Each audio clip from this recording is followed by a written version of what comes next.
We will hear an address by His Excellency Ferdinand Romualdez Marcos, President of the Republic of the Philippines, and I request protocol to escort His Excellency.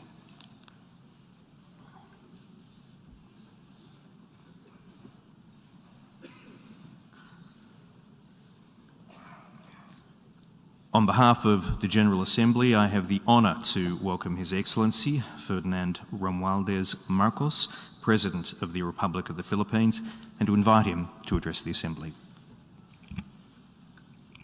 Mr. President, Excellencies, I am Ferdinand Marcos, and I am the President of the Republic of the Philippines.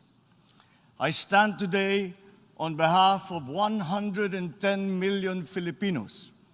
At this time of crisis and opportunity, I bring with me the spirit of their enduring commitment to the ideals of our United Nations. This commitment is reflected in our solid contributions to the cause of peace and of justice.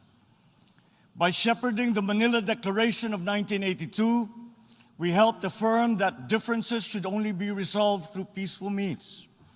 By reinforcing the predictability and stability of international law, particularly the 1982 United Nations Convention on the Law of the Sea, we provided an example of how states should resolve their differences through reason and through right. These two contributions provide useful guidance for our time, for amidst challenging global tides, an important ballast stabilizes our common vessel. That is, our open, inclusive, and rules-based international order that is governed by international law and informed by the principles of equity and of justice. As I have underscored, the Philippines shall continue to be a friend to all and an enemy of none. This world order traces its roots to 77 years ago. Your first Asian predecessor, Mr. President, General Carlos P. Romulo, called on our leaders then to make this floor our last battlefield, to determine in this hall whether humanity is to survive or be wiped out in another Holocaust. Our peoples chose survival. They chose cooperation. They chose peace. And by doing so, they made history. Today, history once again calls to us to make these choices. We are confronted by tectonic shifts that will inform the ebb and flow of this coming century. Of these, I see four challenges to the continued survival of our global community. First is climate change. The time for talk about if and when has long since passed. It is here. It is now. Climate change is the greatest threat affecting our nations and our peoples. There is no other problem so global in nature that it requires a united effort, one led by the United Nations. The effects of climate change are uneven and reflect an historical injustice. Those who are least responsible suffer the most. The Philippines, for example, is a net carbon sink. We absorb more carbon dioxide than we emit.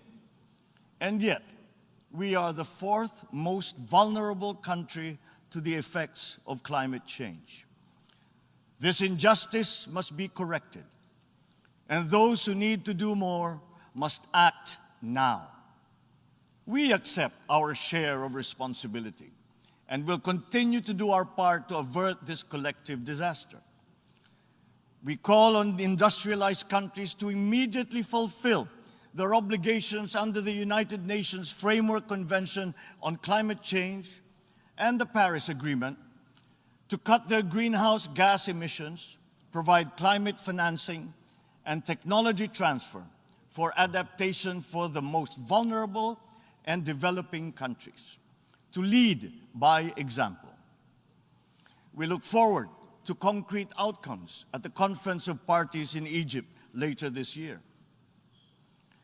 When future generations look back, let them not ask why we did not take this opportunity to turn the tide.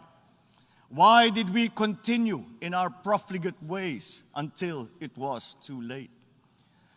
This threat knows no borders, no social class, nor any geopolitical consideration. How we address it will be the true test of our time. Second, the development of advanced technologies is rapidly transforming human life and experience. We still barely understand how these transformations are unfolding and where they are leading. The imminent diffusion of these emerging technologies could solve many of our old problems, but they could also disrupt our political and social orders. Our governance structures must keep up. Third, widening geopolitical polarities and sharpening strategic competitions are transforming the international political landscape.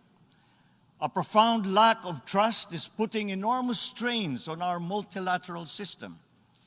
Our very charter is being violated around the world as we speak. In Asia, our hard-won peace and stability is under threat by increasing strategic and ideological tensions. These behoove us to uphold the ideals that led to the establishment of this Parliament of Nations, and to reject any attempt to deny or redefine our common understanding of these principles. Even as we grapple with these new long-term shifts, we remain beset by an unresolved problem. Inequalities and inequities within and among countries continue to persist, and they continue to demand urgent action. Therein lies our fourth transcendent challenge. This injustice was evident during the pandemic, when the richer nations immediately received vaccines at the expense of the have-nots. We see, for example, the dangers of this lurking in the persistent digital divide and in ballooning debt burdens. As we awaken from the economic stupor caused by the pandemic, we must reinvigorate the world economy. We must use public and private resources to encourage the expansion of trade, investment, and technology transfers to accelerate development. Knowledge and intellectual gains must flow freely to allow those lagging behind to catch up.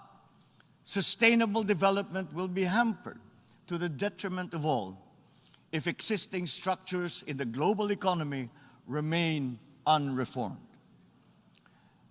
Mr. President, in these past 3 decades, Filipinos have achieved significant strides on our path to sustainable development.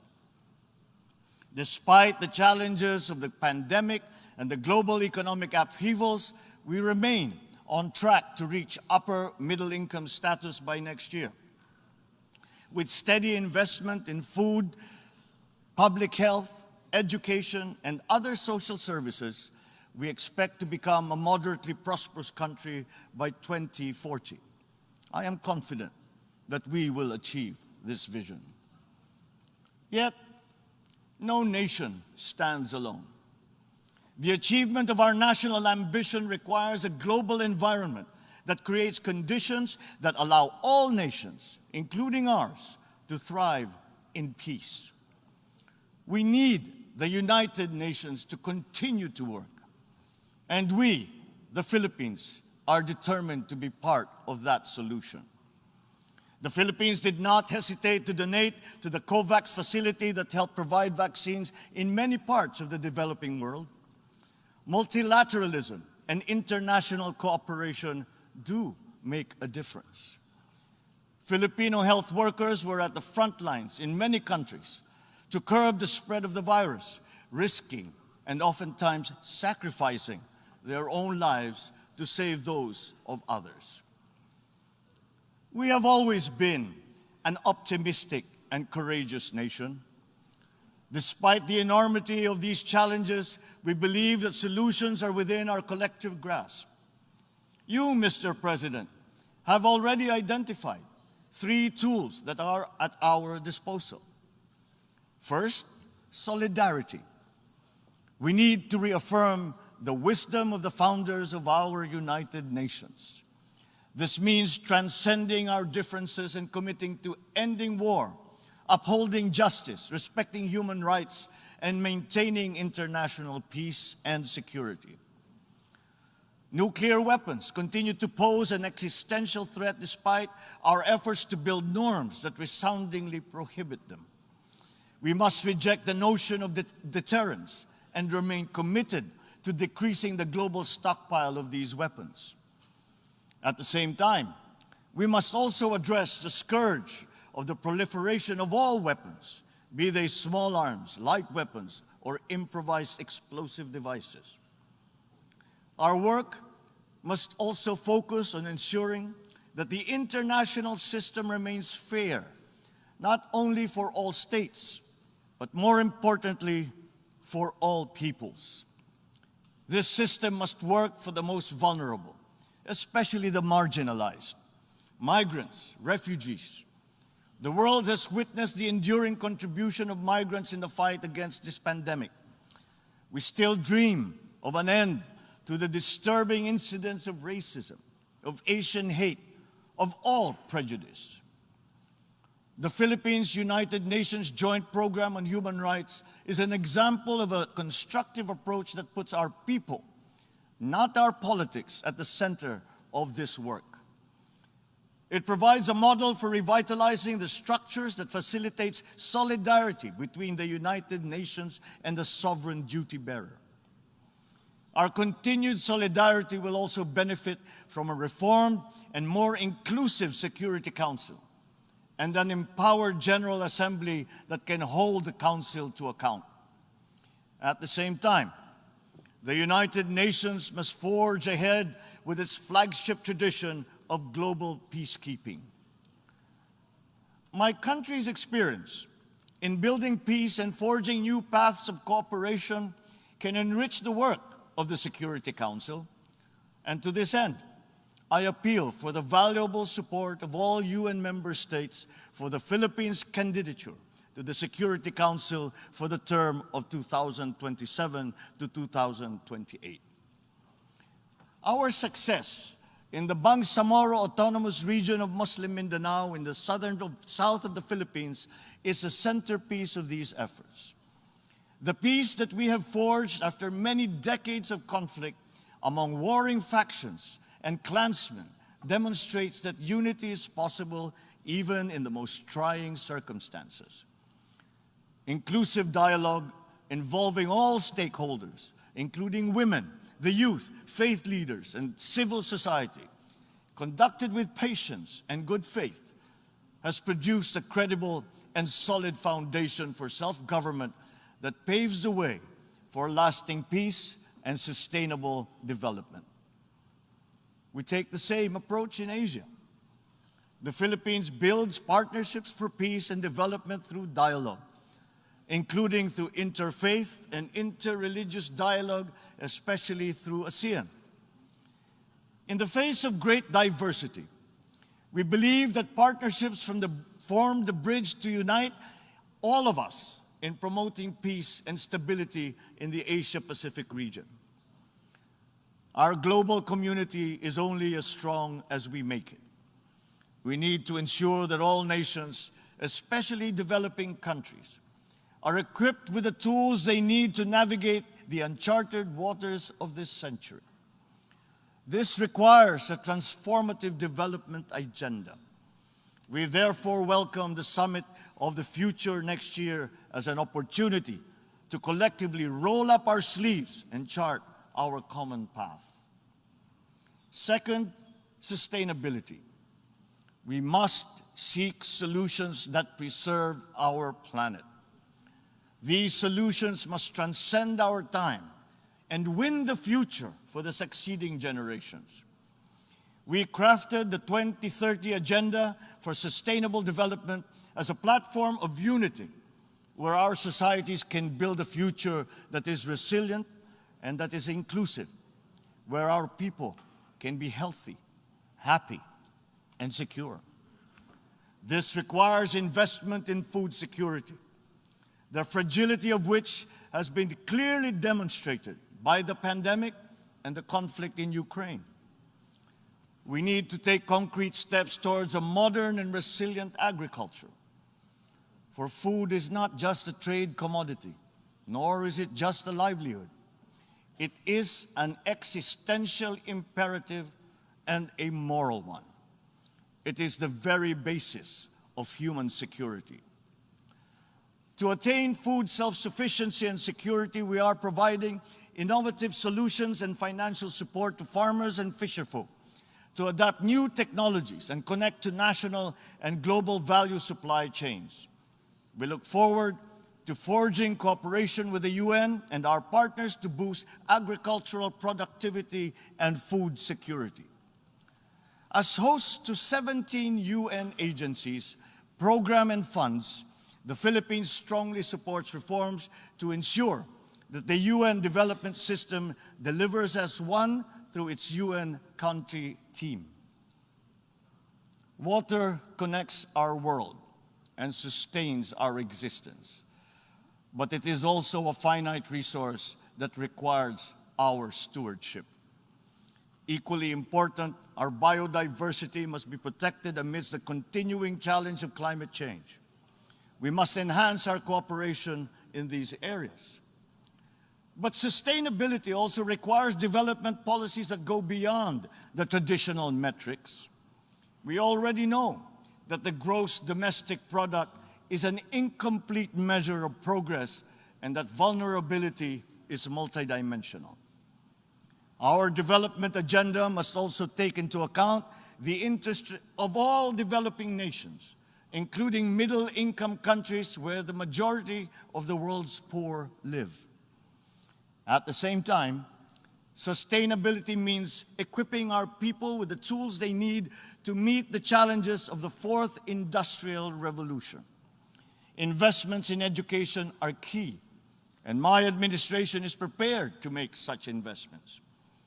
The Philippines notes with appreciation the Transforming Education Summit held earlier this week, at which these subjects were taken up. There is perhaps no greater renewable resource than the creativity and innovation of our young. We understand the value of harnessing our people's talents by creating a robust and creative economy. We will continue to work with partners in promoting this at the international level. Finally, science. Knowledge and discovery remain the keys to unlock the potential of our dynamic future. Encouraging our young people's curiosity, honing their skills, and protecting their intellectual properties are important investments. Humankind is pushing back its horizons, both in the digital world and out in our physical universe. Access to these domains is an inalienable right of all nations, as are peaceful uses of all existing and emerging technologies. The Philippines is preparing for the future by laying the governance framework that will allow us to harness the power of renewable energy, develop the capacity to utilize the life sciences, such as medicine and virology, pursue digital solutions towards a more modern economy, and expand our presence in outer space. But we also need to update the global structures that facilitate international cooperation on the peaceful uses of nuclear energy, biology, chemistry, to name but a few. At the same time, we need new structures to govern rapid advances in other areas. We need to start by defining the norms of responsible behavior in cyberspace and outer space, and forming legal rules that will prevent the weaponization of artificial intelligence. The diffusion of cutting-edge technology across the economy is promising, but they could come at a cost. Our development agenda must consider the possible displacement of human labor as a result of advances in automation.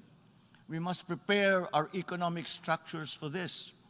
We should start building the necessary supports for those sectors affected. Mr. President, the transcendent challenges of our time are as consequential as those that faced us 77 years ago when we founded this august body. We are indeed at a watershed moment, one that requires a refounding of these, our United Nations. Mr. President, Your Excellencies, the world is ready for transformation. It is up to us as leaders of our nations to move and shape that transformation. The future beckons, and we can embark upon that journey as single nations or as a world in harmony. I say, let the challenges of one people be the challenges for all nations. And in that way, the success of one will be a success for us all. The peoples of the world look to their leaders, to us, to make into reality these aspirations for our future. We must not fail them. And if we stand together, we will not fail them. If we stand together, we can only succeed. Let us dream, let us work for those successes for all our nations united. Thank you and good day. On behalf of the Assembly, I wish to thank the President of the Republic of the Philippines for the statement just made and request protocol to escort His Excellency. The Assembly will hear an address by His Excellency